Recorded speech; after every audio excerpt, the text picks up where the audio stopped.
Welcome to Suman TV. నేను మీ నవీన్. ప్రస్తుతం మనతో ప్రముఖ గ్యాస్ట్రోఎంట్రాలజిస్ట్ డాక్టర్ పులి చంద్రశేఖర్ గారు ఉన్నారు. హాయ్ సార్, నమస్తే అండి. నమస్తే అండి. సార్, మలబద్ధక సమస్య సార్. ఇది బయటికి చెప్పలేరు. ఏంటంటే మొహమాట పడిపోతా ఉంటారు. సో, అసలు మనము రోజుకి ఎన్ని సార్లు మూత్ర విసర్జన చేయాలి, మల విసర్జన చేయాలి? అదేవిధంగా ఒకసారి ఒక 4 రోజులు, 5 రోజులు దీన్ని ఆపుకుంటే ఏమైనా ప్రాబ్లమ్ వస్తదా? కొద్దిమంది ఇది రావడం కోసము చాలా ఓరల్‌గా అంటే కొన్ని సిగరెట్లు తాగుతా ఉంటారు, పాన్ పరాగ్ ఏసుకుంటా ఉంటారు. ఇట్లాంటివన్నీ ఉంటాయి. హ్మ్. సో, ఈ మలబద్ధక సమస్య ముదిరితే పైల్స్ నుంచి కొలాన్ క్యాన్సర్ వస్తదని నేను ఒక ఆర్టికల్ చదివా. అది ఓకే. ఎంతవరకు వాస్తవం అండి? మంచి పాయింట్ అండి. సో, రోజుకి ఎన్ని సార్లు మోషన్ వెళ్ళాలి అనేది ఒక క్వెషన్. యెస్. సో, తర్వాత మోషన్ రాకపోతే క్యాన్సర్ వస్తుందా అనేది రెండో క్వెషన్. సో, రోజుకి ఎన్ని సార్లు వెళ్ళాలి అని కాదు, రోజుకి ఎన్ని సార్లు తింటాం అనేది ముఖ్యము. సో, కొంతమంది అసలు ఏమి తినకుండా మోషనే రాదు వాళ్ళకి. ఆ! సో, అలాగే ఒక చిన్న ఎగ్జాంపుల్ చెప్తాను. నాకు ఒక కరెక్ట్‌గా 1 ఇయర్ బ్యాక్ డాక్టర్ చేయాల్సింది పేషెంట్ చెప్పిన మాట వినాలి. సో, దీంట్లో ఏమైందంటే ఒక 82 ఏళ్ల ముసలావిడ బయట నుంచి బాత్రూమ్ నుంచి వస్తూ కాలు జారి పడితే ఒక హాస్పిటల్‌లో జాయిన్ చేశారట. హ్మ్. ఆవిడకి ఏమమ్మా జరిగింది అని అంటే మోషన్ రావట్లేదని చెప్తాను ట్రై చేస్తుంది. వాళ్ళు కేరళ వాళ్ళు. ఓకే. ఇంక తెలుగులోనే మాట్లాడుతున్నారు. సో, వాళ్ళు ఏం చేశారు, రావట్లేదని చెప్తే అది కాకుండా ఈ యూరిన్ ఇన్ఫెక్షన్ ఉందని, అది ఉందని 6 వారాలు మోషన్‌కి వెళ్ళట్లే. ప్రతిరోజు వచ్చినప్పుడల్లా నేను మోషన్ రావట్లేదు అని ఉంటుంది. మోషన్ రావట్లేదు. సో, మోషన్ రాకపోవడం వల్ల వాళ్ళకి యూరినరీ ఇన్ఫెక్షన్స్ కూడా వస్తూ ఉంటాయి. సో, మనకి జనరల్‌గా ఒక మోషన్ ఎలా వస్తుంది అని చూసుకుంటే, తీసుకున్న ఆహారం అంతా డైజెస్ట్ అయిపోయిన తర్వాత ఈ చివరి భాగంలో మనకి మోషన్ ఇక్కడి నుంచి పెద్ద పేగులోంచి స్టార్ట్ అయ్యి కింద వరకు వస్తుంది. ఓకే. ఇక్కడి వరకు వచ్చిన తర్వాత ఫస్ట్ పొద్దున్నే మనం లెగంగానే మోషన్‌కి వెళ్తూ ఉంటాం కదా! ఎందువల్ల అని ఆలోచిస్తే, ఇప్పుడు ఇది నార్మల్‌గా ఎంప్టీగా ఉంటుంది. మనం ఓకే. పొద్దున ఆహారం తీసుకున్న తర్వాత కొంతమందికి అలవాటు ఉంటుంది. ఫర్ ఎగ్జాంపుల్ నేనున్నా అనుకోండి. పొద్దున్న కాఫీ తాగితే గానీ ఆ! అక్కడి నుంచి రిఫ్లెక్సెస్ ఇక్కడికి వచ్చిన తర్వాత ఇక్కడి నుంచి స్టూల్స్ ఇక్కడికి వస్తే మోషన్‌కి వెళ్ళాలి, నా పేగంతా మోషన్‌తో నిండిపోయిందని ఫీలింగ్ వస్తది. కానీ ఓకే. యాక్చువల్లీ మోషన్ మొత్తం పేగంతా ఉంటుంది అప్పటికే. ఓన్లీ లాస్ట్ భాగంది వస్తూ ఉంటుంది. 100 గ్రాములు, 150 గ్రామ్స్ అలా వస్తూ ఉంటుంది. ఓకే. సో, అదే కొంతమందిలో పేగిపోతే వ్యాధి ఉన్న వాళ్ళకి ఇది ఇన్‌ఫ్లేమ్ అయిందనుకోండి, ప్రతి 5 నిమిషాలకి పరిగెత్తాలనుకుంటారు టాయిలెట్. అర్జెన్సీ అంటాం అన్నమాట దాన్ని. ఓకే. సో, ఈ రకంగా జరిగిన పేషెంట్స్ ఎవరికైతే మోషన్ రాకుండా ఉన్న వాళ్ళలో పైల్స్ వస్తాయా అని క్వెషన్ నన్ను అడిగారు. యెస్. యెస్. మంచి పాయింట్ అది. మోషన్ రాకుండా హార్డ్ స్టూల్స్ వచ్చినప్పుడు ఏం చేస్తారు అంటే గట్టిగా ముక్కుతారు. ముక్కినప్పుడు ఆ కింద ఉన్న రక్త కణాలు గట్టిగా బిగుసుకొని ముందుకు రావడం వల్ల పైల్స్ లాగా బయటకు వస్తూ ఉంటాయి. ఓకే. సో, అది ఒకటి కారణం. రెండో కారణం నేనేం చెప్తున్నాను అనంటే మోషన్ రాకపోతే క్యాన్సర్ వస్తుందా అని కాదు.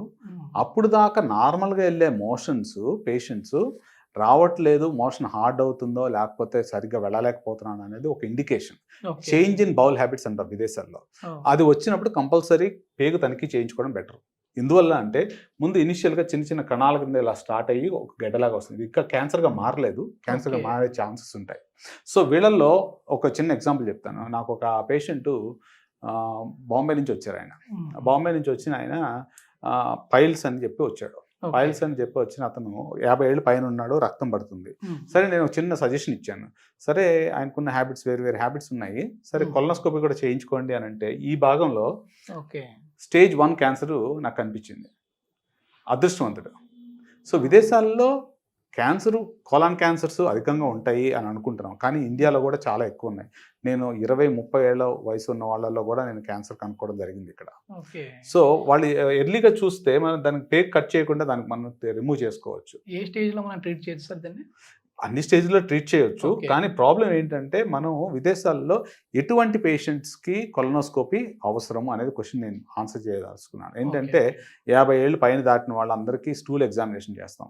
సో, నాకు మొన్న ఒక పేషెంట్ ఒక ఆయన వచ్చారు. నాకు పాత పేషెంట్ వాళ్ళ మదర్‌కి విదేశాల్లో కోలాన్ క్యాన్సర్ ఉందో లేదో అని చెప్పి స్టూల్ శాంపుల్ టెస్ట్ ఇస్తారు బ్లడ్ కనుక్కోవడానికి. అది ఓకే. చేయంగానే పాజిటివ్ వచ్చిందంట. ఓహ్! పాజిటివ్ రాగానే ఆమె భయపడిపోయి నాకు క్యాన్సర్ ఉంది, ఇమ్మీడియట్‌గా నేను డాక్టర్‌ని చూడాలి అనే దానికి వస్తే నేను అక్కడ చేయించుకోనని చెప్పి అక్కడి నుంచి ఇక్కడికి వచ్చి నాతో చేయించుకున్నారు. ఆవిడకి ఈ భాగంలో ఇలా కణితిలాగా ఉన్నది. మొత్తం తీసేయడం జరిగింది. ఓకే. ఓకే. అంటే పేగు తీయకుండా ఓన్లీ దాని వరకు తీయొచ్చు. Oh! So, she was lucky. So, విదేశాల్లో మనకి క్యాన్సర్ వస్తుందా లేదా అని చెక్ చేయడానికి స్టూల్ శాంపుల్స్ చేస్తాం. 50 ఏళ్ళు దాటిన వాళ్ళకి కొలనోస్కోపీ ఒకసారి చేస్తే మళ్ళీ 5 ఏళ్ళ తర్వాత మళ్ళీ చేయించుకుంటారు అక్కడ. ఓకే. లేకపోతే రక్తం మలంలోంచి రక్తం పడిన వాళ్ళకి, లేకపోతే అప్పుడు దాకా రోజు ఒకసారి వెళ్ళిన వాళ్ళు రోజుకు 10 సార్లు వెళ్తుంటే వాళ్ళు కూడా చేయించుకుంటూ ఉంటారు. లేకపోతే బరువు తగ్గిన వాళ్ళు కూడా చేయించుకుంటూ ఉంటారు. So okay. దీన్ని కోలాన్ క్యాన్సర్ స్క్రీనింగ్ అంటారు. నేను ఎవ్రీ ఇయర్ ఒకసారి మార్చిలో, ఇది కోలాన్ క్యాన్సర్ అవేర్నెస్ అని ఉంటుంది. మార్చిలో నేను వాళ్ళకి ఫ్రీ కొలనోస్కోపీ చేయడం అలాంటివి జరుగుతూ ఉంటుంది. కొంతమంది సబ్స్క్రైబ్ అవుతారు, ఆ టైంలో వచ్చి చేయించుకుంటూ ఉంటారు. This something I want give it to our country. Actually నేను విదేశాల నుంచి వచ్చిన బౌల్ క్యాన్సర్ స్క్రీనింగ్ అని యూకేలో చేస్తూ ఉంటాం. వాళ్ళు కూడా ఇక్కడ ప్రవేశపెట్టాలని అనుకున్నారు. ఏంటంటే ప్రతి ఒక్కరికి దే డిజర్వ్ పెద్ద పేగు ఉండాలి. లేదనుకుంటే బ్యాగ్ బయట వేసుకుని టాయిలెట్ బయట ఉంటే చాలా కష్టంగా ఉంటుంది అనమాట. సో ఎవరికైతే ఈ ప్రాబ్లమ్స్ ఉన్నాయో, ఎవరికైతే ఎక్కువ మోషన్ వెళ్ళటమో, తక్కువగా వెళ్ళటమో, రక్తం పట్టడమో, లేకపోతే బరువు తగ్గడమో, లేకపోతే 50 ఏళ్ళు దాటిన తర్వాత ప్రతి ఒక్కరు కోలాన్ క్యాన్సర్ స్క్రీనింగ్ అంటాం. ఇవి చేయించుకోండి. సో దానివల్ల మనకి క్యాన్సర్స్ అవాయిడ్ చేసుకోవడానికి ఎర్లీగా ఉంటే ఒకసారి తీసేసాం అనుకోండి, వాళ్ళలో ఇంక మళ్ళీ క్యాన్సర్ రాదు 5 ఏళ్ళ వరకు. మొత్తానికి నిర్లక్ష్యం అయితే చేయకూడదు. అంటే ఒకవేళ సరిగా మరీ ఎక్కువ మోషన్ అయిన ప్రాబ్లమే, అట్లా అని చెప్పేసి అవ్వకున్న ప్రాబ్లమే. అది ఏజ్ బట్టి ఫ్యామిలీ హిస్టరీ కూడా చాలా ఇంపార్టెంట్. మర్చిపోయాను నేను. కొంతమందికి నాకు మొన్న ఎవరికి వచ్చేసాను 18 ఏళ్ళ బాబుకి, వాళ్ళ ఫ్యామిలీ మొత్తానికి క్యాన్సర్ ఉండే. సో ఇంకో ఒక అతను బెంగళూరు నుంచి వచ్చాడు. అతని వయసు 32 ఉంటుంది. మొత్తం నోటి దగ్గర కాడి నుంచి మలం వరకు క్యాన్సర్. అతనికి ఆల్రెడీ సహం పేగు తీసేశారు, ఇంకో సహం పేగు మాత్రం ఉంది, అది కూడా తీసేస్తా అన్నారు, బ్యాగ్ పెడతా అన్నారు. అతను నాకు అలా వద్దు అని చెప్పి ఇక్కడికి వచ్చి చాలా ఉన్నాడు. మొత్తం అంతా చిన్నగా కొద్దిగా పెద్దవి ఉన్నాయి. మొత్తం అన్ని ఒకే సిట్టింగ్లో తీయలేక 2 సార్లు తీయాల్సి వచ్చింది. అలా కొంతమంది ఫ్యామిలీ హిస్టరీ ఉంటుంది. ఆ ఫ్యామిలీ హిస్టరీ ఆఫ్ క్యాన్సర్స్ ఉన్న వాళ్ళు కూడా స్క్రీనింగ్ చేయించుకుని ఎండోస్కోపీ ద్వారా మొత్తం ఈ క్యాన్సర్ కంటిని మొత్తం తీసుకోవచ్చు. ఓకే. ఎట్లాంటి జాగ్రత్తలు తీసుకోవాలి సార్? అంటే మనం తీసుకునే ఫుడ్ హ్యాబిట్లో కావచ్చు, లేదంటే మనకున్న అలవాట్ల వల్ల కావచ్చు, లైఫ్ స్టైల్ కావచ్చు, ఎట్లా ఉండాలంటారు? మంచి పాయింట్ చెప్పారు.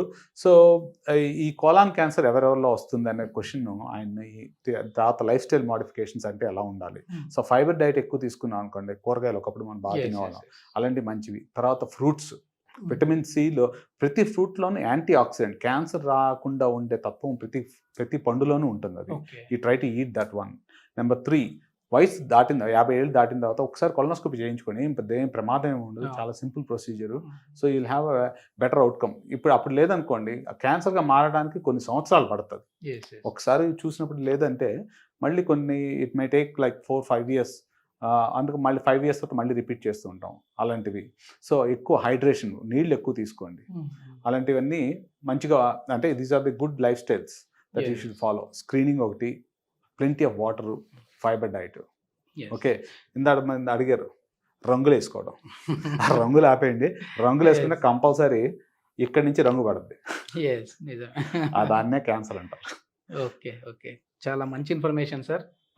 ప్రతి ఒక్కరికి ఉపయోగపడే వీడియో. సో ఇది అందరికీ రీచ్ అయ్యేలా షేర్ చేయండి. Thank you sir. Thank you very much.